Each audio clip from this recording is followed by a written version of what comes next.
Good afternoon, everybody, and welcome to the Centre for Progressive Policy's Inclusive Growth Conference. I'm Rithala Shah, and I'll be with you till 4:30 this afternoon. And it is going to be a fantastic afternoon. I, for one, am delighted to be out of my back bedroom. I still haven't lost the thrill of going places. For those of you who are watching, there is so much to talk about and so much to find out this afternoon. There's some exciting news to share, apart from anything else. The conference has coincided with the CPP being awarded, nominated and shortlisted for the Prospect Think Tank Awards in not one, but two categories, the economics category and the one to watch. Congratulations to everyone involved. It is fantastic for your work to be recognised. Speaking of good work, there are some fantastic speakers that we're going to hear from this afternoon. And those of you on Zoom, do join in, because not only are we going to hear from some fantastic speakers, we also want to hear your questions and your thoughts. You'll be able to use that Q&A function on Zoom, and we'll try and get as many of those questions on as we can.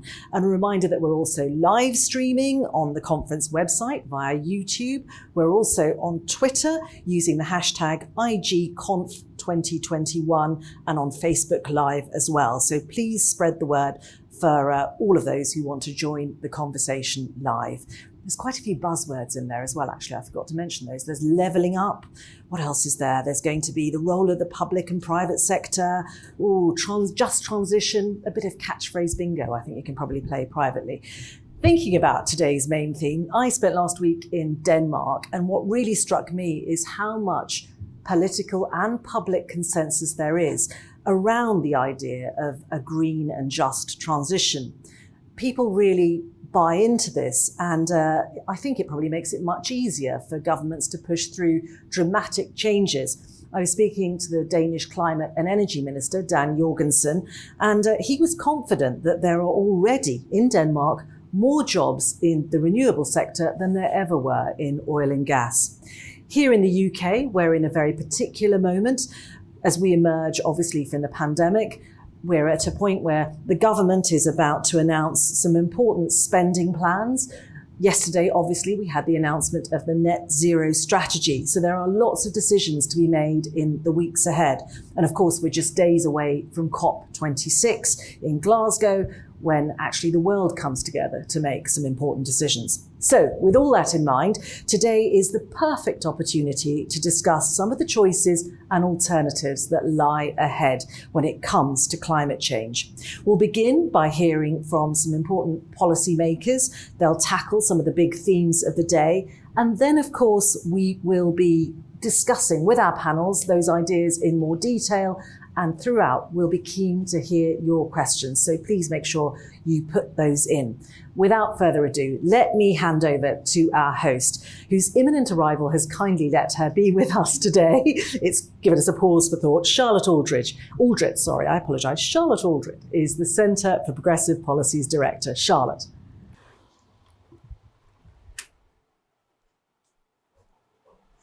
Thank you, Rithala. As a bit of a Radio 4 addict, it's a real honour to be sharing a stage with you today. Welcome, everyone, to the return of CPP's annual Inclusive Growth Conference, the biggest of its kind in the UK. This afternoon, as Rithala said, we have the opportunity to stand back and take stock of the nature and pace of change since we last met before the pandemic. With the spending review, budget and COP26 just a few days away, much seems to hang on the policy decisions being taken now. But if we're to have a lasting positive impact, we'll need to look both further ahead and reflect on patterns and trends long before the pandemic struck. Inequalities between people and places have held back our communities and undermined UK productivity for decades. Governments have tried and largely failed to deliver. Lasting change will take the work of a generation across parties and over successive parliaments. Today, we launch a powerful cross-party statement of key principles and policies designed to create a healthier, greener and fairer economy. You'll hear from Labour and Conservative MPs looking to truly level up, build back better and act now for clean, inclusive growth. This is the topic of today's conference, and we'll be joined by a stellar list of leading thinkers and practitioners from across the UK and beyond. Much has changed over the last 20 months. Government has experienced firsthand, at scale, the long-acknowledged link between the health of the population and the health of the economy. Latest official data shows that over the last decade, life expectancy has fallen in some parts of Leeds, Newcastle, Manchester, Liverpool and Blackpool to below 70 for men and below 75 for women. CPP's recent report with the Northern Research Group of Conservative MPs called on the government to focus its attention on investment in social infrastructure as a means to level up, particularly via education and preventative health. The new Chief Executive of NHS England, Amanda Pritchard, has pledged that health inequalities will be a priority. But how realistic is that when waiting lists are already at 5 million and rising? We'll hear from Anita Charlesworth from the Health Foundation shortly. Government danced a delicate line with business during the height of the pandemic and since. Unprecedented peacetime sums of taxpayer money have been used to support firms through loans, grants and a rapidly introduced furlough scheme. At one stage, over a quarter of the UK workforce was on furlough. The CPP, we've been tracking the efficacy of government's intervention to shore up and level up the economy during the pandemic. Our latest Levelling Up outlook showed that low earners consistently bore the brunt of the crisis. But we have seen businesses rally to innovate new technologies, particularly in healthcare, shift production lines and adapt supply chains. And we've heard the leaders of some of the UK's largest firms commit to play their part in building back better. Does this represent a permanent change in the way firms do business? Internationally renowned economist and author Debisa Moyo will help us take stock of shifting attitudes in the boardroom and what this could and should mean for a greener, more inclusive economy. But just as the impact of the pandemic looked like it was starting to lift, we're seeing inflationary pressures mounting, pushed up by the triple squeeze of COVID lockdown, Brexit fallout, and a bounce back in UK and global demand. Government has chosen this time to use this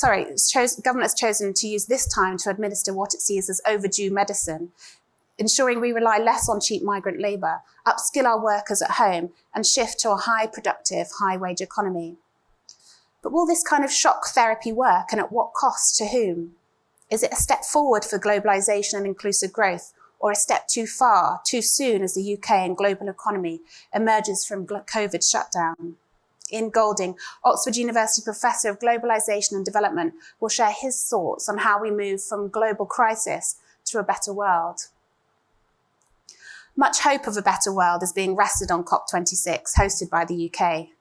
Painfully, though, the timing of the summit falls in the middle of an evolving energy crisis, and existential squabbles within government continue to play out as to whether and how to support high carbon-intensive energy industries to weather the storm. Does this give a hint of things to come as to how we're thinking about how or how not to transition our economy?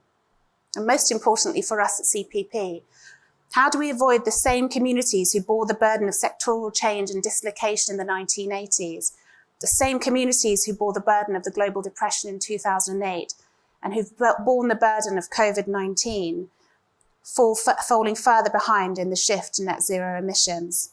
We'll look at these issues and more in our sessions on levelling up cities and a just transition. Here we build on our work we've been doing as hosts of the IGN, a network of places across the UK pioneering ways to transform their economies. The Inclusive Growth Network celebrated its first anniversary last month, and look out for our political communiqué from local and regional leaders during COP26 on what they're doing to act now for clean, inclusive growth. So it's wonderful to be back with you, reflecting on the change and constants of the last few years and focusing, as ever, on the issues that matter for people and places. There seems to be a rare moment for change and an ever rarer consensus on what we're aiming for. Call it levelling up, call it inclusive growth, or a fairer, greener economy. The challenge is how we achieve that goal and what we need to do now and over the next decade to make it happen. Charlotte, thank you so much for those thoughts. It really helps to set the sort of introductory foundation, in a sense, for the day that lies ahead.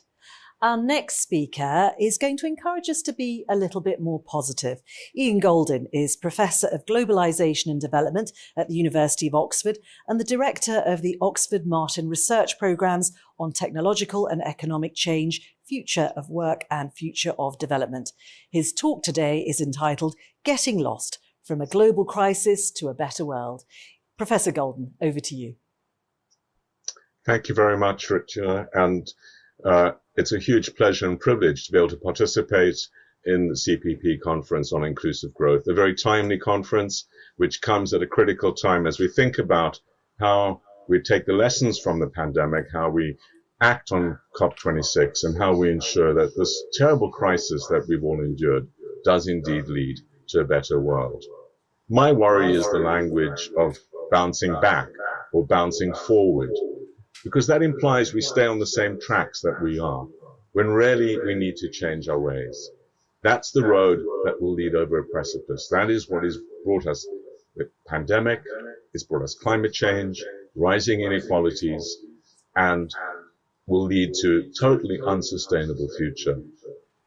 Even the language of reset troubles me, because that implies we go back to the operating system which we already have. We need to do something different. We need to see this as the wake-up call. In my recent book, Rescue, I compare the First and Second World War crises and try and learn the lessons. And of course, the terrible tragedy of the First World War is that it did not lead to a better world. It led to a continuing cycle, a roaring 20s of a century ago, of consumption-fueled inflation, and then, of course, a Great Depression, rising inequality, spurring growing protectionism and nationalism, and an even worse war. But the Second World War was a very different crisis, because in the midst of it, the visionary leaders, but more than that, the population, saw the need for change, for fundamental change, and we had the creation of the welfare state.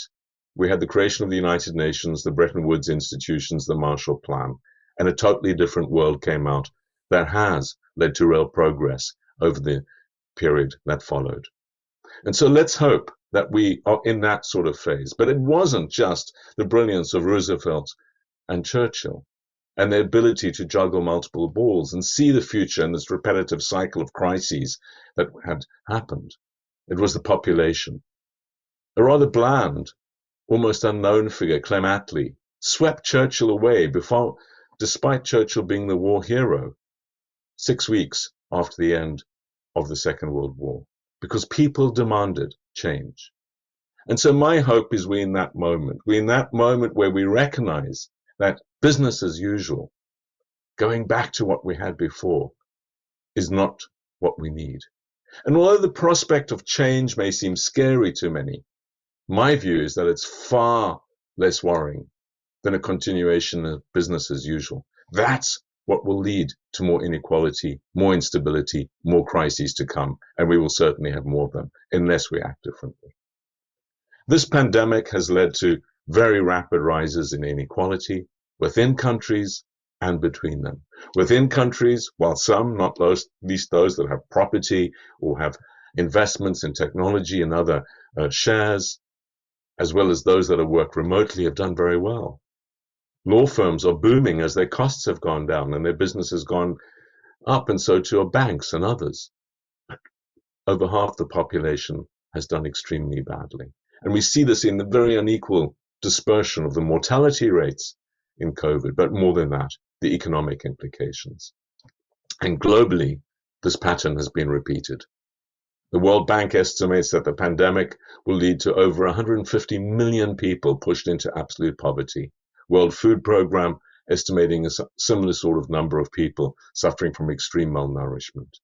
These are the second order effects of the pandemic, as countries are closed off, as migrant workers no longer send back their remittances, as people suffer terribly. And so the SDGs have been totally derailed.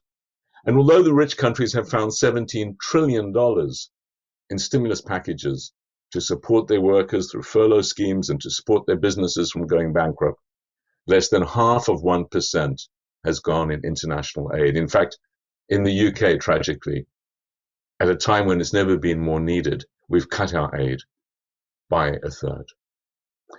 People in the UK and people around the world need government now. And the good news is what seemed impossible in January 2020 in terms of government actions now is commonplace. Indeed, conservative governments in the UK and elsewhere are doing things that Labour governments would have not been able to do in January 2020. So the pendulum has swung, and the question is, will it swing back again, or are we on some sort of permanent cusp of change? And that's the decision we face as voters, as activists, as businesses. COP26 coming up in a couple of weeks reminds us too that these crises feed off each other. We would not, I believe, have Brexit in Britain. We would not have had Trump in the White House had it not been for the rising inequalities and anger with the urban elites that had caused the financial crisis and the consequences of that crisis. And similarly, the pandemic is leading to growing anger, to growing inequalities, and we see the rise of anti-vaccination movements and nationalism and protectionism in a number of countries. Climate change, similarly, has very uneven implications. It's essential that the COP26 does lead to fundamental changes, not incremental, and too little is happening too slowly. So we need much more urgency, domestically in the UK and globally. We need to honor the Paris Agreement, and we need to go beyond. The danger with stimulus packages, as we've learned from the 2008 financial crisis, is that they can lead to rapid increases in carbon emissions and other greenhouse gases. What we saw then was a lull in these emissions during the crisis, and that's what we've seen during the pandemic. But then afterwards, as money was poured into concrete, in steel, into infrastructure, into stimulus packages, a very rapid increase in greenhouse gas emissions. Is the 17 trillion that's been found now, much of it going into infrastructure and other stimulus packages, going to lead to the same outcome? Or can we do things better? Can we really have a Green New Deal? Can we ensure a just transition? Not only in the UK, where we protect the workers who are going to be worst affected, but globally. The miners, those that work, depend on the system. And we need to ensure that we do that, and there are many countries, not least South Korea, which are showing the way to do this. There are ways of doing it. But we need to remember, when we look at the aggregate numbers, more jobs will be created than destroyed by technological change or by climate change, that it's different individuals often with different skills, different backgrounds in different places that are the winners and losers. And so ensuring that we provide the safety nets, ensuring that we do understand and empathize with those that will be anxious about change, might well suffer from it, and that we provide the means, the guaranteed minimum standards for society in health, in education, and in other areas. It's that which matters. It's no good saying to people that we'll have many new jobs, and we will, that the future will be bright, and it could be, unless it is for them too. And so ensuring that we take all parts of the country with us here, but also think about the rest of the world. This crisis provides a remarkable time to step back and think what to do differently. We could stop pandemics in the future, and we could stop financial crises. We could stop other crises, what I call the butterfly defect of globalization, the underbelly of globalization. Our hyperconnectivity not only spreading good things, and it has in the most remarkable ways, Me Too movement, Black Lives Matter, new vaccines amongst the recent developments, but also spreading very bad things, anti-vaccination movements, jihadism, and, of course, leading to spillovers like climate change. We need to coordinate between countries to manage this. There's no global problem that will not require the US and China and Europe to work together. And so the looming Cold War, the frictions between the US and China are deeply troubling. We cannot have global growth. We cannot have a resolution of the climate crises. We cannot stop future pandemics unless these major powers work together. So finding a way, as Kissinger and Nixon did so long ago, of working together while disagreeing on some fundamental issues is going to be absolutely vital. And at home, we need to ensure we do the same. The UK is declining as a global power. It's declining as a global economy. And yet it has a vital role to play. It requires leadership. It requires actions which show that positive change is possible. My hope is that this conference can build on the incredible things that are happening in our communities, in policy, and elsewhere around the world and at home. That we can think about how this crisis can lead to a new start, how we can rescue our societies, which I believe have been lost in many respects, have been meandering along a road which is an extremely dangerous one.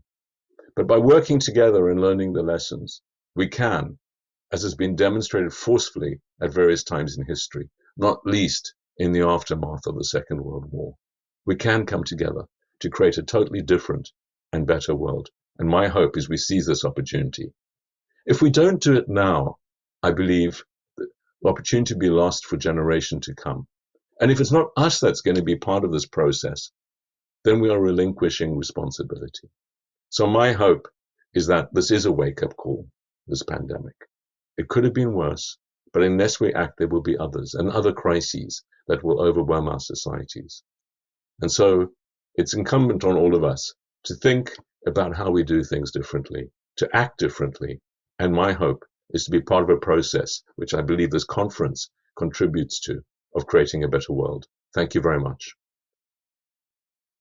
Professor Golden, thank you very much indeed. I think I rather mischaracterised you, actually. I said you were going to give us lots of room for optimism. You laid out the problems, I think, very, very well there. I wonder, though, you reflect back on the end of the Second World War. I wonder whether you see any similar political trends now. The United States, even under President Biden, is looking inwards. Europe is quite disunited. The United Kingdom has chosen to go its own way. Where do you think that kind of political unity that you're describing is going to come from? I think you're right, it's in balance. I do take heart from many of the things that are extraordinary acts of solidarity that happened in the pandemic, and the fact that governments are doing things now which would have been regarded as absolutely beyond the pale, impossible in January 2020. These are sources of optimism that governments can change and that we can get totally. They're certainly happening in the US. It even happened in some respects under Trump, where Trump was doing things like sending people checks, which would have been unimaginable before the pandemic. So what we see is that governments can change and they can act forcefully and they can find the money if they have to, and that the old sort of ideas of debt ceilings and taboos are what they are, taboos. I think in what we're seeing now too is a rise in activism. What everyone makes of the changing political allegiances of the UK population, it's very clear to me that there's a lot of thinking going about what sort of changes we want. So I think that's a source of change. The fact that Biden had a victory in itself, of course, I don't think would have happened if it hadn't been for the pandemic. So that shows that people do think. But now the jury's really out. We have the midterms coming in the US. We're going to have a continuing political process in the UK. And I think it's incumbent on government to demonstrate it can actually do things. Can it reduce the NHS waiting lists? Can it close out COVID? Can it do the levelling up it's been talking about for so long? Or does it do that? And if it doesn't, I think the electorate will hold them responsible. For the opposition, can they come up with the ideas? I mean, one of the challenges of the present time is that the Conservatives have stolen the Labour's clothes in some areas. And so can Labour have a really different agenda which people can identify with? I think these are all in play. It's an extremely active time. It's all pointing to me to a listening to the population and to actions in ways that weren't there before. Even the levelling up agenda is a recognition that there was a domination from London and the southeast of the UK. So I think there are signs of hope, as people would have told you in the middle of the Second World War or even the closing stages. And I think we're there, because they had no idea that that would lead to the creation of the welfare state, fundamental and changes in the global architecture and permanent peace. It was all in play. And then it was resolved favorably. So that's what's in play now. And I would say it's too early to say what the outcome is, but it depends on our actions. So currently, of course, is one of political polarisation to some extent. There are big divides between the political parties. What's interesting, what we saw yesterday with the net zero strategy, is actually climate change is something in which there is beginning to be a consensus in the UK. What role do you think it can play beyond obviously tackling the problem of climate change? Do you think it is a way through which, a prism through which other problems could be tackled in a less divisive, more inclusive way? Absolutely. I think climate change and the pandemic did this in a different way, is testing us. Can we work together to address a long-term problem that we all face nationally and globally?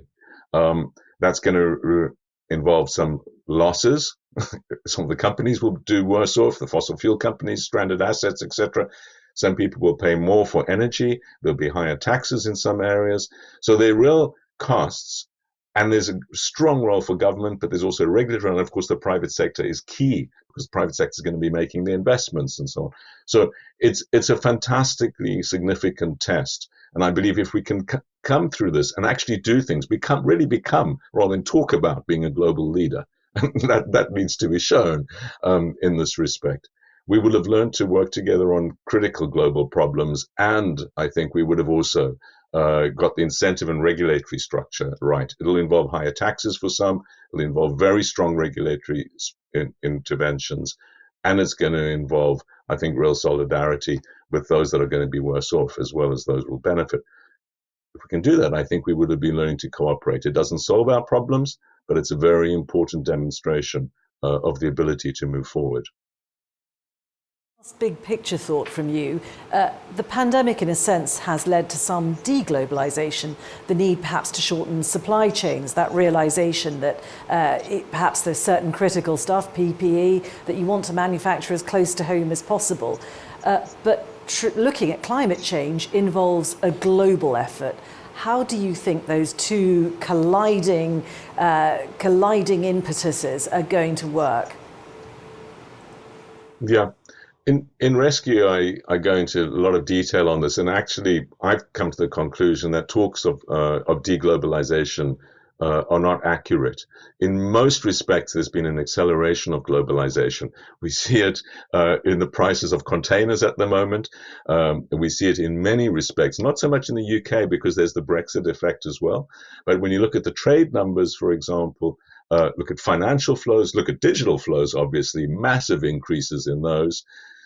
And goods and services have increased. So there are some dimensions. I mean, travel obviously was negatively affected, but the supply chains have held up actually remarkably well during the pandemic. When we go to our supermarkets, we find the full range of food, some items at some times like masks and PPE equipment. But I don't blame supply chains on that as much as the just-in-time management of our hospitals and utilities. You know, they used to have stockpiles of this stuff. They no longer have them. And that's because capital tied up in spare parts is regarded as a liability, not an asset, as a bad thing, not a good thing on the balance sheet of private firms like banks and others, but also hospitals. And that needs to change. I think, it's not about supply chains. It's do we actually keep more than a day's supply or a week's supply? Are we prepared for emergencies? Do we have spare beds? And when you look at the numbers on the NHS, on this, you see that we're really not even in the top league in Europe or the world on this. Our capacity has been denuded by austerity and by other factors. And so I think we shouldn't give globalization a bad rap because we don't have PPE in our hospitals. We should actually be focusing on our capacity to invest in these things. There's some things we might need to do more of regionally or locally, but that's very dangerous because actually we get cheaper, better supplies of things in many areas from around the world, and we shouldn't try and produce everything in the UK. We'll soon find our costs escalating, and actually supplies could become more unstable because we'll end up with monopoly domestic suppliers who might not produce for various reasons. So having this globally diverse supply chain is an insurance against risk in many respects. And I think this hasn't been quite factually interpreted in some of the media and elsewhere. But I believe that globalization has proved itself remarkably robust. But clearly what globalization spreads, it's not only good things like PPE equipment, vaccines, and the Me Too movement, it spreads very bad things too. And managing that is really where our priority should be. Professor Golden, thank you for now. Stay with us. We're going to keep talking a little bit about the pandemic and our recovery from it. Let's hear now from Anita Charlesworth. She's Director of Research at the Real Centre Health Foundation, and Real stands for Research and Economic Analysis for the Long Term. She's a health economist with a background in government and policy, and she's also an honorary professor in the College of Social Sciences at the Health Services Management Centre at the University of Birmingham. And today, Anita's going to talk about At a Crossroads, the path towards a healthy recovery. Good afternoon, everybody. I'm going to talk about health and the role of health in an inclusive economy. And we need to think about health in two ways in regards to this. The first is the intrinsic value of health. One of the things that is so important to societies that we all as individuals hope to do is to ensure that ourselves and that those we love and care for are able to live a long and healthy life. It is the mark of success of a society, the extent to which each generation's health improves. The second thing, though, that's important about health is its instrumental value. So being healthy is important of its own right, but it's also really important for our ability to contribute to society more widely, our ability to engage in voluntary activity, in be an active citizen in our society, our ability to work and to engage. So health matters. Before the pandemic, we saw that actually we were in something of a crisis around health. For decades, in fact, for over a century, it was true that every generation was on average healthier than the last. But since 2011, as Professor Michael Marmot has demonstrated so clearly, life expectancy increases have stalled in this country. But very importantly as well, at that same time that our overall life expectancy improvements have stalled, we've seen widening health inequalities.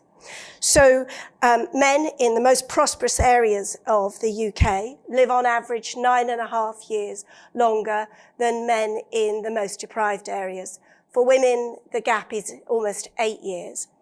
But over the last decade, that gap has increased. So our improvements in health overall had stalled, but the burden of that was being felt most in the most disadvantaged.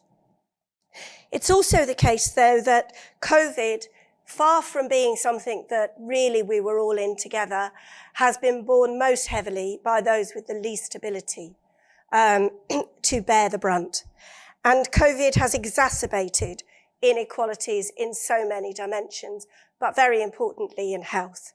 So what we see is if we look at the under 65s, so people who should be expecting to live many more years and contributing, that the mortality rate in the under 65s from COVID was 4 times higher in the most deprived areas compared to the least deprived. So we had already an enormous health challenge in our society, and COVID has made that worse, not better.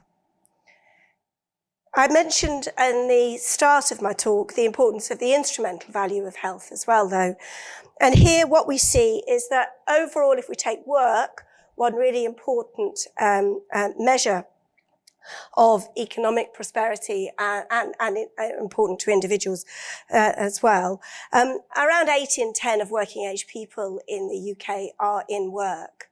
But if we look at people who have a work-limiting health condition, more than half of them are without employment. So health is a really important factor associated with inability to participate in the labour market. And of course, that's important because society loses the contribution of those people. It narrows their world, but also work is a route to economic prosperity. So it contributes to a vicious cycle then of ill health, lack of employment, lack of income, further ill health, and isolation from society. Coming out of COVID then, it's really important that we conceptualize recovery in really broad terms and do exactly what was said before. And don't think about going back to where we were in January 2020, but build something in our healthcare system in our health policy overall, which is much better and which has tackling inequalities at the heart of every dimension of policy. And I want to highlight 3 areas which I think are really important. One of the things that we saw in COVID was that the last decade prioritized efficiency above resilience. And this was never more so than in our NHS. And so as we think about post-pandemic healthcare systems and post-pandemic health policy, we need to put resilience on a par with efficiency. Resilience means a number of things. Most obviously, it means ensuring that we have capacity in our system, which means hospital beds, most importantly, staff, doctors, nurses, other healthcare professionals, social care sector, which aren't running on permanently hot, which actually have enough people and enough facilities to deal with fluctuations in demand and need, and that capacity is in the right areas of the country.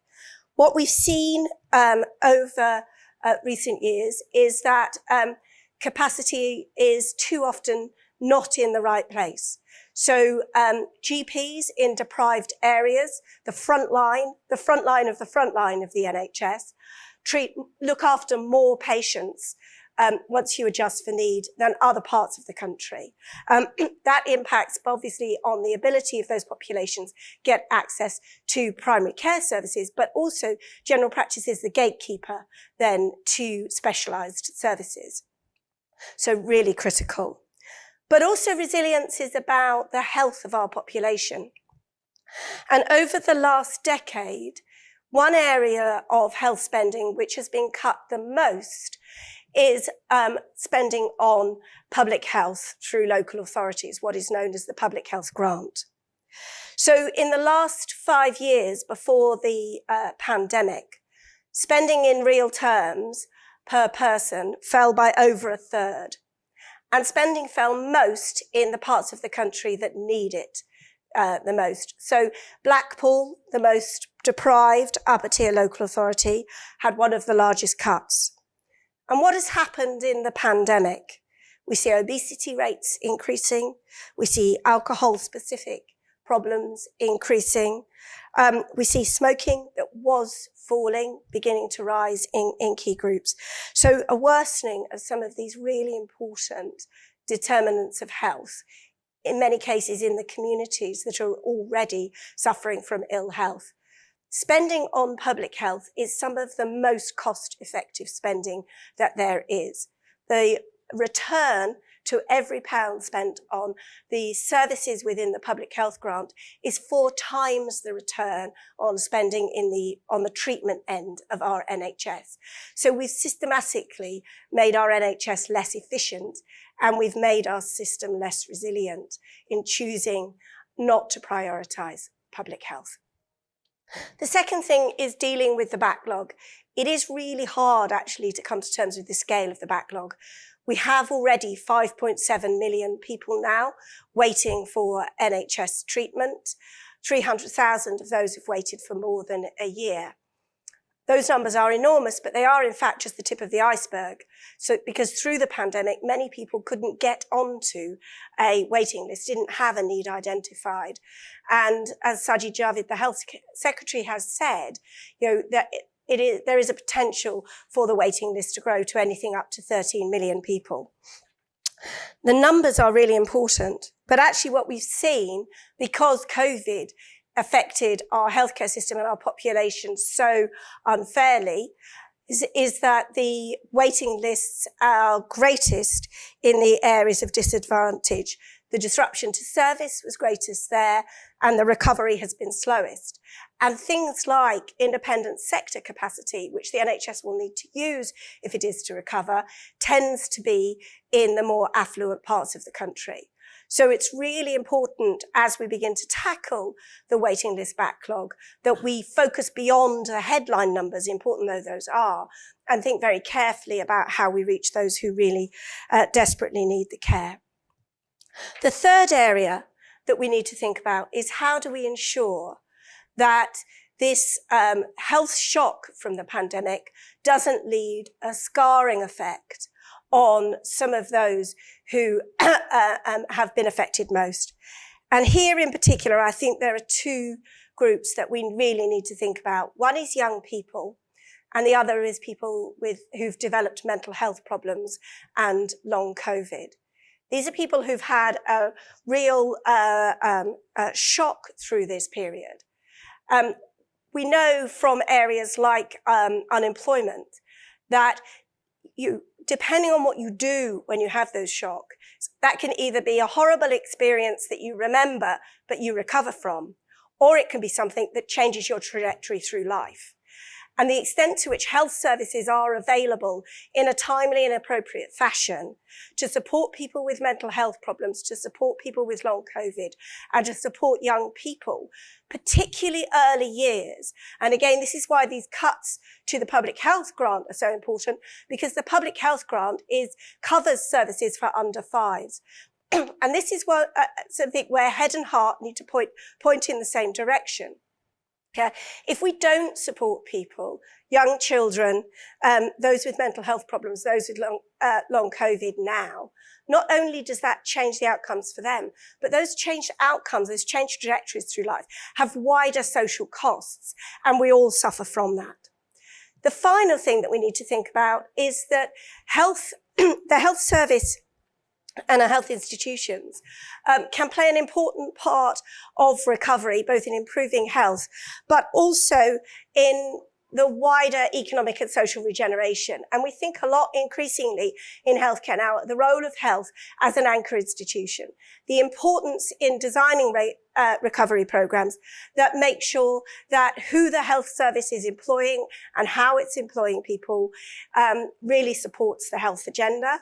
These are enormous institutions, the biggest employers in most communities, but also that as we build capacity and as we redesign healthcare systems to deal with these challenges, that we design in net zero. So we have a health service which is meeting the needs of our population, contributing to improved health outcomes, contributing also, though, to economic opportunity, to vibrant, flourishing communities and net zero. Thank you. Thank you so much, Anita. It was great to hear some of those potential paths for the NHS and for health policy strategy. Let's move then from the public sector to the private sector. Dambisa Moyo is an author and economist who influences key decision makers in strategic investments and public policy. She serves on a number of global corporate boards, including 3M Corporation, Chevron and Condé Nast, as well as the Oxford University Endowment Investment Committee. Her areas of interest are in capital allocation, risk and ESG matters. Dambisa is going to be speaking to us about bringing businesses on board. Dambisa.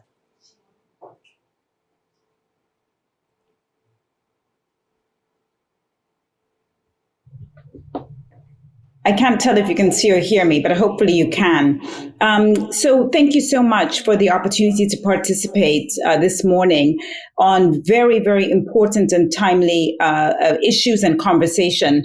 I feel, as I've been listening to my fellow panelists, that I actually can perhaps add a little bit more color and perspective in two particular areas that I don't feel have been quite captured in this conversation. One is in the area of economic growth, and at the risk of making sure that we don't lose sight of that, the importance of growth. I think that that's an important area to emphasize, and I'll do that.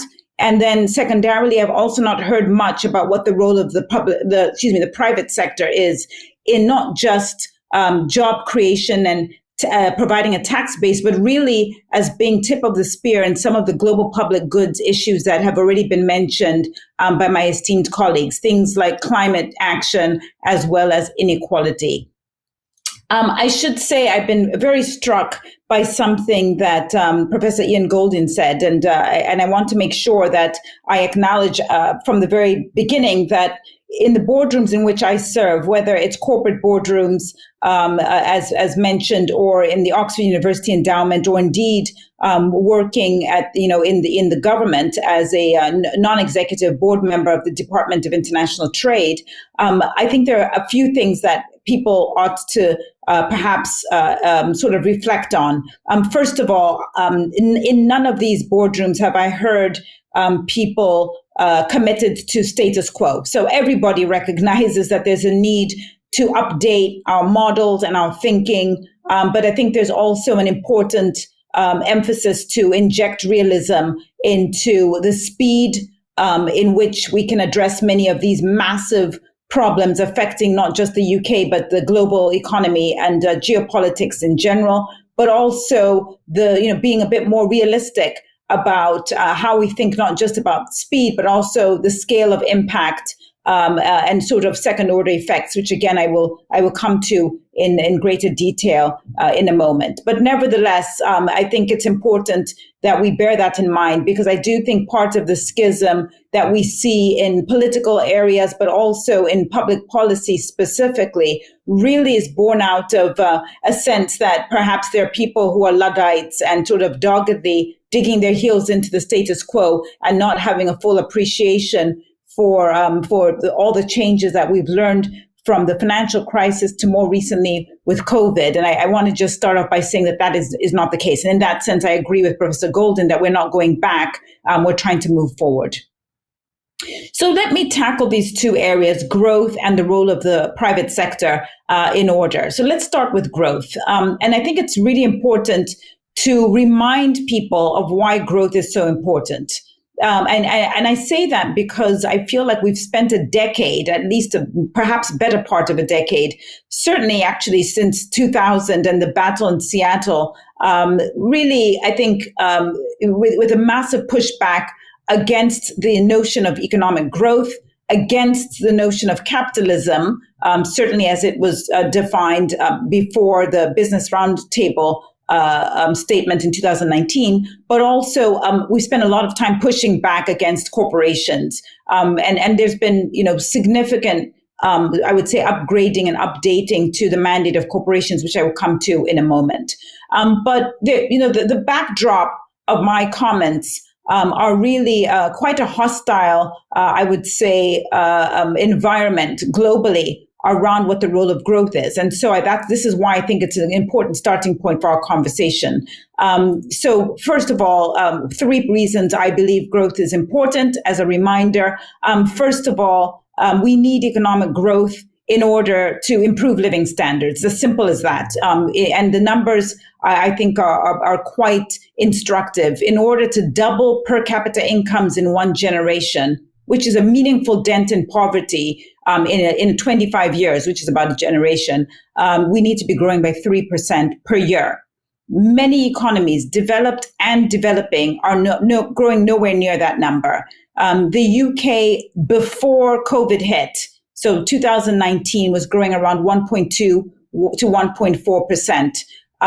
Germany, Q4 of 2019, again, before COVID hit, grew at 0% GDP. The large emerging market economies, where there are at least 50 million people, we're talking Brazil, Argentina, South Africa, Russia, etc., are growing below that magic 3% number, have been, and really struggled to grow above it post the financial crisis.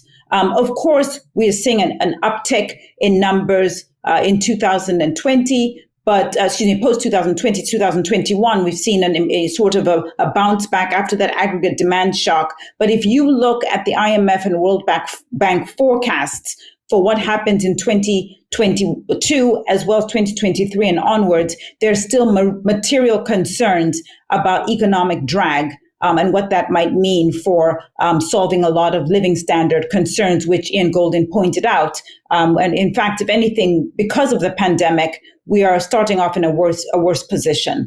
I could go on this specific point. Perhaps it's worth mentioning that we have a whole slew of headwinds, which I'm sure will be a part of this discussion. But things like climate change, demographic shifts, the fact that today we're about 8 billion people and we will continue to grow at pace globally in terms of our population until until 2100, according to the UN, when it will be 11 billion people. I mean, these are massive changes in the demographic shifts around population that will have a real impact in terms of demand and supply across natural resources and many other things like education and healthcare across society. So we are in the middle of not just crosshairs and crosswinds of climate change, of demographic shifts, of inequality concerns, but also technological changes. And all of this is happening when governments are enormously strapped for cash. And we can discuss the 17 trillion and some of the fact that governments have been very much on a spending spree, certainly to combat COVID and what that might look like. But it suffices to say, even again, before COVID hit, there was a real concern that governments were not going to be able to deliver. In fact, the Congressional Budget Office in the United States in 2016 was already cautioning that by 2030, the U.S. government would not be able to fund Social Security, Medicare, and Medicaid. So what COVID has done is to accelerate or to catalyze some of this concern. So again, number one, growth is important because of living standards. And we are in a precarious situation, which has been exacerbated by COVID. The second reason growth is important is that there's a wide literature that shows that in order to hold government to account and to have competitive elections that are sustainable, democratic elections that are sustainable, you need to have achieved a certain per capita income, level of per capita income. In my books, I've cited this research in my book from 2018 called Edge of Chaos. There's wonderful research by a Professor Przeworski, where he basically says if your per capita income is below $10,000 per year, then you're likely to have a lot of political volatility that is basically unsustainable for long-term policy making, a lot of disruptions, and only above $10,000. And in fact, those numbers have been adjusted to reflect inflation and a little bit higher now, but essentially only above those levels can democratic policy making systems thrive and really survive over long periods of time. So as we think about the global economy and how many people's incomes have actually collapsed in developed economies, this is a real issue. We know that in the United States, as an example, the participation rates in elections for people who are $30,000 or less is very low. It's around 30%. It's very far from the one man, one vote, as we used to say, that we hope for in a democratic system. So politically, having no growth is a problem. And it's perhaps no surprises if you look around the world. The Stockholm Peace Institute does wonderful data talking about political instability, the number of coups, the political unrest that we see, and some of it often on occasion on television is really an artifact of the fact that you don't have a middle class that's able to hold the government to account. And this has real consequences for geopolitical risk. So that's the second concern. Third issue with an absence of growth is a lack of innovation. And again, no surprises here that even in the pressures and time constraints of trying to deliver a COVID vaccine, really it was developed economies that came up with the goods, obviously led by organizations even here in the UK, but also in places such as the United States and Germany. I was born and raised in Zambia. The notion that you were going to get a vaccine out of Zambia is pretty slim, given the priorities and real concerns, structural problems that have pervaded not just that country, but many emerging market economies over several decades. So no growth means essentially you don't satiate Maslow's hierarchy of needs. People are not getting educated. They can't feed themselves. They've got no shelter. The opportunity for them to research and develop technologies that could address pandemics or inequalities or concerns around climate action are slim to none. And again, without that economic growth that will improve people's living standards, we have that problem.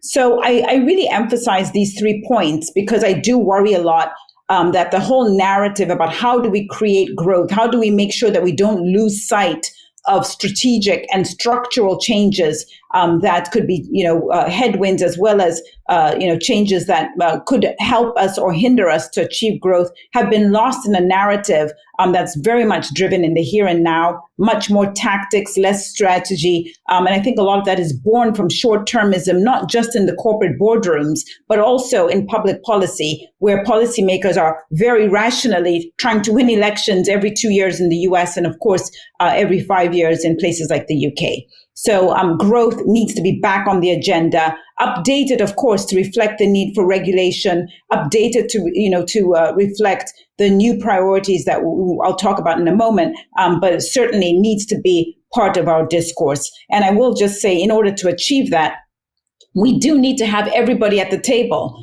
This us versus them that has really cut through not just public policy, but also is creating fissures between the NGO sector, civil society versus government versus business to such an extent that you can't even have one conversation around something like climate change in one place. I think is very corrosive, and it will be incredibly damaging for us longer term. I'm conscious of time. Let me very quickly go through the second aspects that I think were not really captured in the earlier conversations, and perhaps maybe where I can add a bit more color. And this is really the role of corporations. I wrote my most recent book, which came out in May, called How Boards Work, really for two reasons. One was to reassert the important role that corporations play. And number two was because I realized that with all the fervent efforts for people to either condemn capitalism and try to break up corporations, there wasn't a real appreciation, it felt to me, for the actual levers board members and corporations have to effect change. We are not, as someone who serves on corporate boards, we are not elected by the broader population to effect many social changes, and yet we're being asked to do that, whether it's around issues of abortion or obesity or climate change or racial discrimination. All of these things are critically important for whether or not corporations survive. But traditionally, the expectation is that government should lead on a lot of these policy issues, and corporations should play a sort of a second, albeit important role in trying to shape the future. That has not been the case. And if anything, my concern is that there's a real risk that corporations have lagged behind. But just to really emphasize quickly where I think corporations have been value add over multiple centuries. I've actually served on many boards. One of the companies I've served on, Barclays Bank, has been around for over 330 years. That's a company that has obviously gone through World War I, World War II, oil price shocks, economic calamities, industrialization. Because we do want to come to some questions, but go on, finish that. I see. Please. Okay, I'll finish the thought. But the point just being that with corporations, they are creating jobs. We need jobs. Government does not create jobs. It helps to create a policy environment for that. They are providing a tax base, and they are supporting innovation. As we saw, when they work with government, they do a phenomenal job. So I think I was supposed to end on the nose, and I think I'll do exactly that. So thank you so much, and I look forward to conversation. Thank you. That was a really great contribution. There's one quick question I want to ask you, and then I'm going to open it up to the panel, which is you talked about growth, the importance of growth, but do you think growth as we've traditionally understood it can actually continue when you're thinking about climate change? Is there going to be have to be a rethinking of what we mean by growth, what we understand by growth? Oh, absolutely. And I'm sorry if I didn't make that patently clear. That was a point that I wanted to make, which is where I agree with Professor Golden. We have to change and upgrade what and how we generate growth. But we have to also be realistic that we will not be able to achieve the sorts of efforts that we're trying to achieve with climate, for example, without making sure that we're bringing people along in terms of living standards. I mean, in Western economies, particularly, people are very dogmatic around climate action, and that's fantastic. But, if you start to ask people whether they're willing to sacrifice education or healthcare or their living standards in order to achieve this, I think the conversation very quickly becomes less constructive. So I think ultimately, yes, we need growth, but it's not at any and all costs. And we didn't do growth the proper way before. So we do need to upgrade it and update it to reflect social realities as well as climate, etc. Much. I'm going to take some questions that have come into us from all of you listening out there. So Tom Hadley, first of all, who has put his question via Zoom. What are the practical public policy measures needed to ensure that new opportunities linked to new skills needs and green jobs can make change happen on equality, social mobility and inclusion? Professor Golden. Panel with Dambisa again. It's been some time, and I look forward to being with you in person. And just reinforce her point on growth. There can be no transition for climate change unless we invest, and investment leads to growth. So the idea of having a sort of a zero growth climate transition is nonsensical. The skills and investment that we need are very wide-ranging. There's been a lot of evidence from the US, interestingly enough, not least in Republican states, about this massive growth in jobs for people who are engaged in fitting renewables, in building renewables, this requires new skill training. We need apprenticeship schemes. We need big investment and urgent investment in new capacity. There's a great shortage of the right sorts of people with the right skills. Brexit has compounded that. The question is, can we build that domestically in the UK without more migrants? My thinking is we're going to need both. Certainly in the short term, we're going to need both. And this is something that needs to start lower down. The whole emphasis on university education, I'll say this as a professor at Oxford, has gone too far. That somehow is the only way to succeed in life. Your kids need to go to university. And we need a much wider, as occurs in Germany particularly, but in some other European countries, a much wider respect for other courses towards technical education in other areas. And of course, we need respect for some things which are not paid now, like home care work, domestic work, and others. So we need to rethink about what it is. And this is going to be absolutely necessary because technological change, robotics, automation, artificial intelligence are going to be taking a lot of repetitive rules-based tasks today. So we need to think about what can people do that machines won't do in the future, and let's make sure we invest in those skills and give people the opportunities and the respect they need to grow with those skills. Anita, I think the next question is really for you. It's from Joy Bullivant. She says, how do we use the new sense of community during COVID to bring about change to our approach re community health, especially mental health?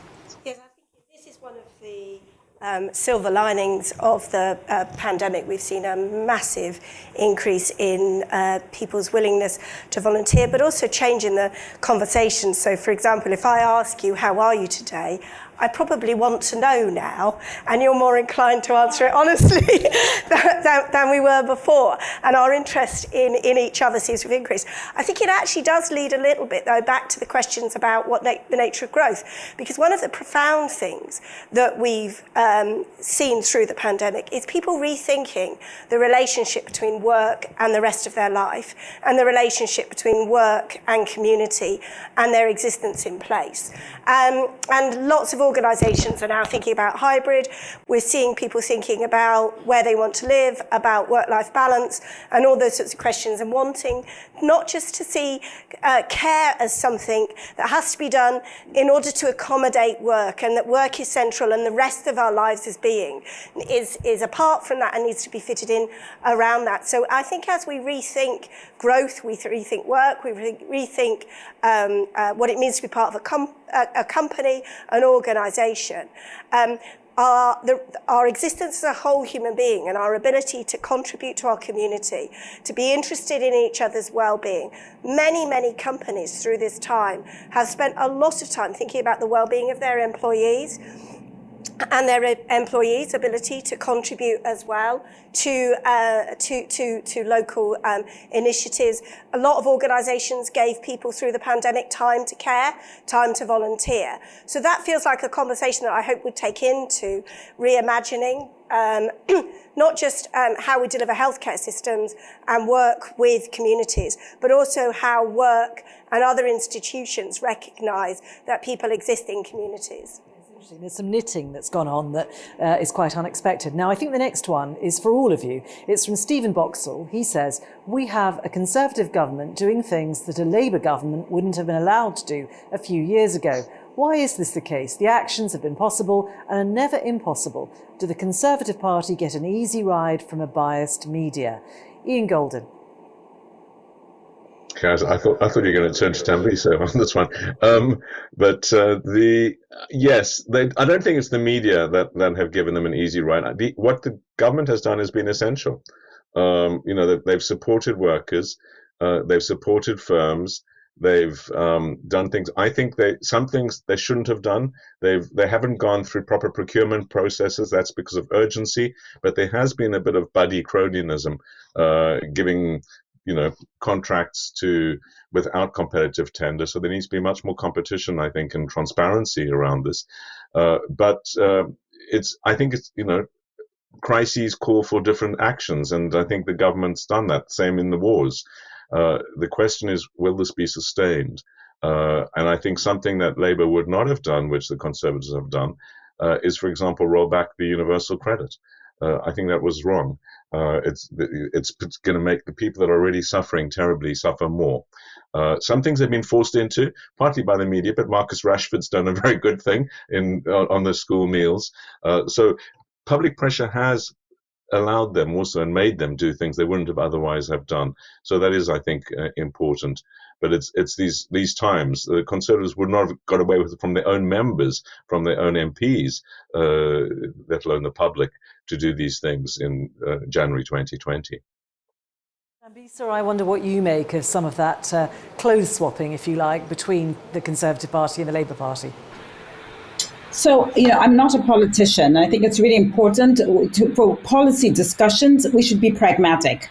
Which is why I talked about the role of corporations and growth. I worry again that this whole thing of, they're changing their spots. I think what Professor Golden just said is exactly right. We're in a crisis. I mean, the notion that you can be ideological when you're in the middle of a crisis, to me, seems crazy. And in fact, if anything, my bigger concern is that we still did not come together even in a crisis. In fact, bigger fissures were exposed. You couldn't even get agreement among Western democracies on how to deal with the pandemic, how to identify, what vaccines, what rollout. I mean, that to me is a bigger issue that than sort of essentially, I would call it maybe nickeling and diming on some of the policy stuff. I expect government to step in when there are market failures, when there are crises, when there are public goods challenges, and that's what we've been dealing with. So to my mind, we shouldn't be surprised. Why ought we be surprised that government has stepped in? If anything, that's what they're there for. So I think that there are bigger issues that are at play here. The whole discussion of the West versus China has been further exposed. In fact, there have been bigger problems exposed within the West, as I've alluded to a moment ago. And I think that those are the things that, to my mind, the lack of unity geopolitically, economically, in terms of how to deal with crises is a bigger issue to me than worrying about one policy or a couple of policies. I don't think that really captures the weight of what we've learned.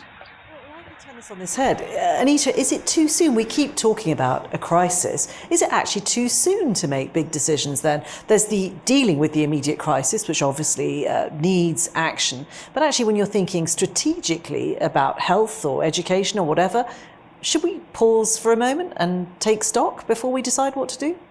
Well, we do need to have a proper inquiry into COVID.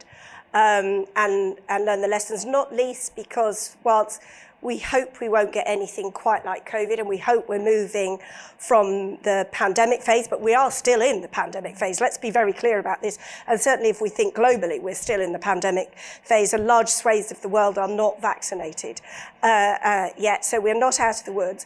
We're going to move from pandemic to endemic, and we've got to learn how to live with this disease for many years to come. But also, I think all the science, as I understand it, is that it is more likely now that we have these sorts of health shocks going forward. So it's really important that we don't treat this just as a truly exceptional one-off, that we forget with the human desire to get back to normal, and that we do the proper inquiry. And an inquiry which isn't just about, there are some important questions about accountability. Just in the UK, over 100,000 people have lost their lives. So there's an important accountability.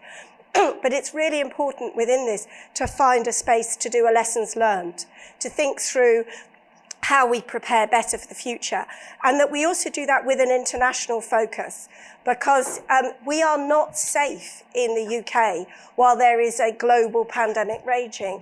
And one of the things that I think has been truly sad has been the extent to which we've not thought enough internationally and the failure to come together really to address the vaccine rollout globally has been something which globally we should hang our heads in shame over.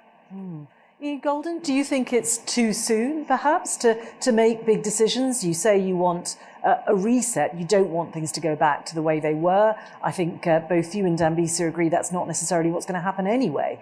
But should we wait? Is there a moment to pause now? No, I don't think it is too soon, because the lesson from history is that if you don't act when the crisis is really happening, and when you still feel the pain of it, and when you still recognize that the world is not right, you don't act at all until it's and the complacency that comes in.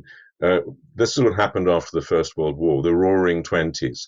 There's going to be a consumer boom. There already is. People are so excited to be able to party again, to be able to see friends, travel again, rightly so, after the deprivations they've suffered. But the important thing is that they recognize that this is temporary unless we fix the problem.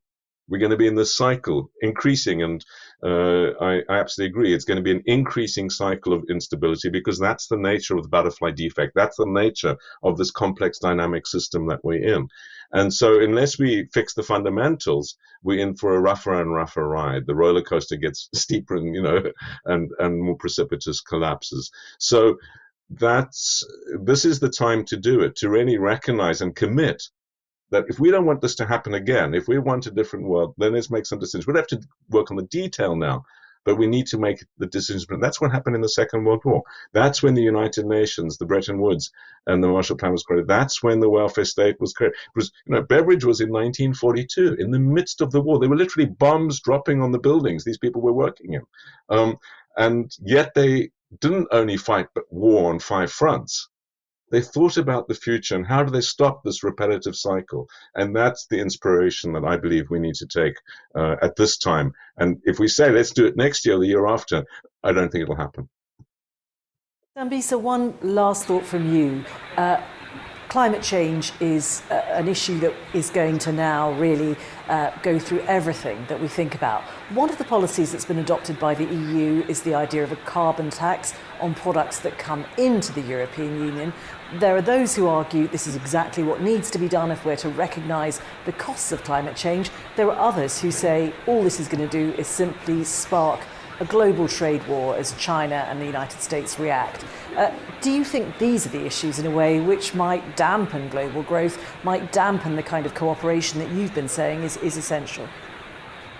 So just to show my hand, I'm somebody who errs on the side of more transparency, not less. And the truth is, if you go back to sort of canonical models of economics, we have Coase's theorem, who says when there's a negative externality, somebody has to pay for it. If you just let it out there, nobody's paying for it. We end up where we are today. Where are we today? We're in a situation where we're producing 50 billion tons of emissions every year. And by the way, emissions have gone up while we've been sitting at home during COVID. Where are we today? We're consuming 100 million barrels of oil every single day. Where are we today? 1.5 billion people, 1.5 billion people around the world have no access to energy in a clean way. So specific to carbon tax, I love transparency. Yes, let's ascribe that tax. But is this a simple solution? Of course it's not. I mean, people who are campaigning to defund energy companies and are ignoring that they're Africans, like my own continent of birth and Ian's as well, who are desperately needing and wanting to get educated, to have a healthcare, improve their lives, and we're locking them out because we're not really understanding that there's a transition that needs to occur, and we're so heavily committed to the current situation. 80% of consumption is fossil fuels. That transition is going to be painful, it's going to be difficult, and if we're not clever, it's going to be costly. And that's what we're trying to avoid. So I'm more about transparency here.